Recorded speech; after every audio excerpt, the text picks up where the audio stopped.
Hey, hi everyone. This is Utpal here. So I work in I'm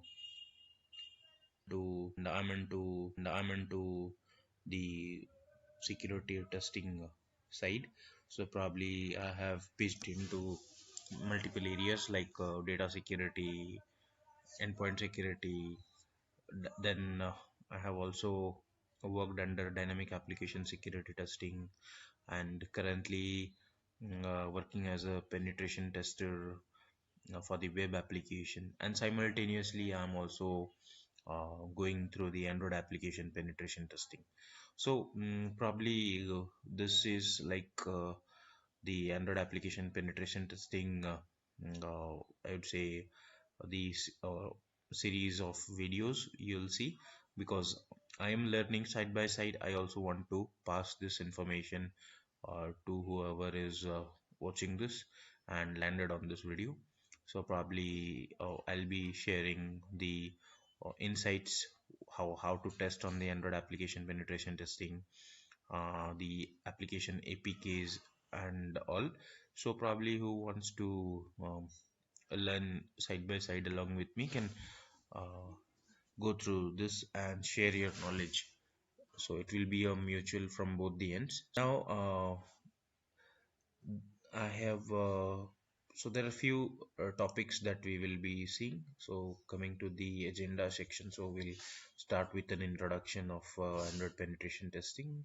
Then we'll look at the Android architecture and compilation process. Then we will see how a dynamic analysis is done and how a static analysis is done. So before proceeding that, we will see on we'll talk about few of the tools like Burp Suite, Genymotion, JADEX, ADB, APK tool, MobSF, security framework, JADEX. So there are various tools available for various analysis.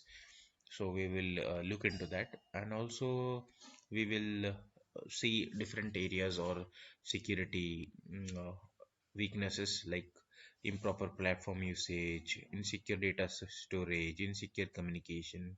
So this is all about how the data is being stored, either unencrypted or in a plain text, then how it is communicated in a plain text or encryption. So insecure authentication, we'll see how the application security or authentication is bypassed. Insufficient cryptography, bypassing the SSL.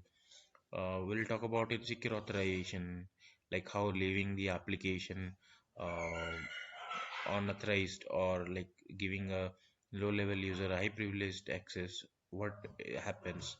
We'll also see about the poor coding techniques that happens, the code tampering that can be done, and what is the result of these APK files.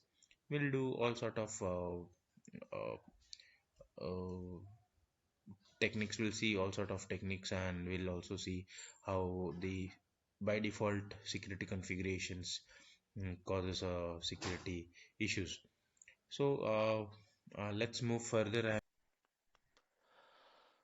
Yeah, as we all know, Linux and Windows are the operating system to the desktop. Similarly, we have Android as a mobile operating system, and Android are developed or on the different versions of the Linux. So Android comes with different flavors, or we can say different versions, and also sometimes it is on the open source software designed primarily for the mobile devices or the smartphones or tablets. So basically, we perform penetration testing on the Android devices. So basically, on the applications that are developed for the mobile devices. Now, if we talk about the purpose of the penetration testing, so it is basically to identify the vulnerabilities in the system that an attacker can exploit or evaluate the effectiveness of the system security control. Now again, to deal with penetration testers identify the security flaws that are there within the application, especially developed for mobile users. So as we are dealing with the Android penetration testing, so we'll be performing the penetration testing on the application specially developed for the Android devices. Now, the goal of the penetration testing is to perform the security validations, identify the weaknesses, and exploiting the uh, vulnerabilities.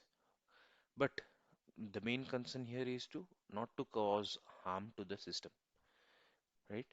So, uh, so the penetration testers who perform the penetration testing has to take care that the system is up all the time during the test, and their intention is to perform the testing on the application without causing any disruption to the mobile devices.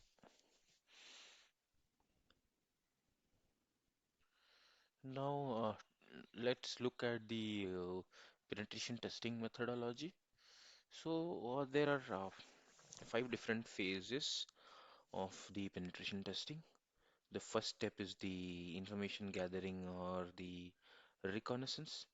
So, on this phase, basically, the tester is provided with an application or say as a URL or a target from the application team, and then the tester has to go through the reconnaissance phase. That means that gathering the information about the target, what is the application developed on any framework or created or in any technology specific, identifying the technologies used to develop the applications, what are the versions of that applications being used, and many other things that comes identifying the IP addresses. If the IP addresses is being provided to the penetration tester, the tester will be identifying if there are any redirections to any other external applications or any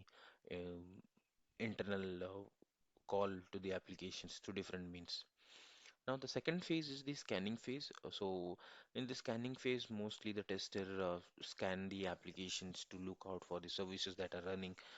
If there are any ports uh, that are open or closed, if there are any ports that are being opened, then what are the impact uh, of that port? If there can be any exploitation can be done on that port or any security gaps. Now, the third phase is the enumeration phase.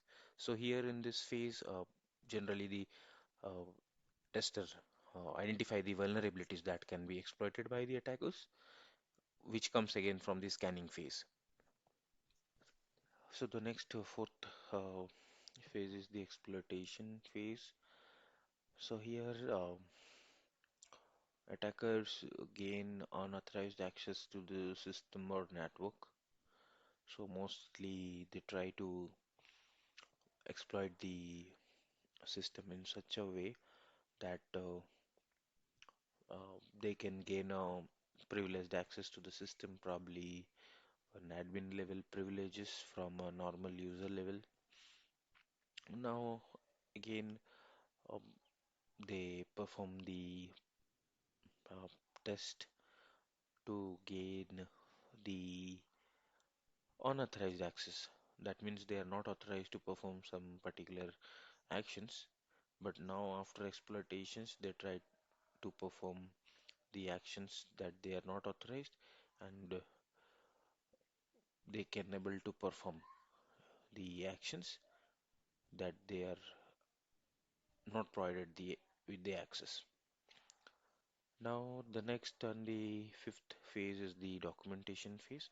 But yes, before the documentation phase, we have to make sure that the penetration tester has to clear all the stack trace or the all the informations that were there to perform the testing. So basically, you have to clear all the information or the payloads or could say attack vectors that has to be cleared so as to um, so as to make the system clean. And the documentation phase is quite clear. So in this phase, you have to report all the vulnerabilities to the app owners, making sure that all the vulnerabilities are clearly mentioned, evidence is captured, and all the vulnerabilities are quite uh, exploited clearly, and proper explanations to the applications. If you do not properly explain or do not report the vulnerability in a clear manner, then um, there is a chance of getting rejected and all your efforts are in vain. So you have to make sure all these five phases go back to back in a systematic manner.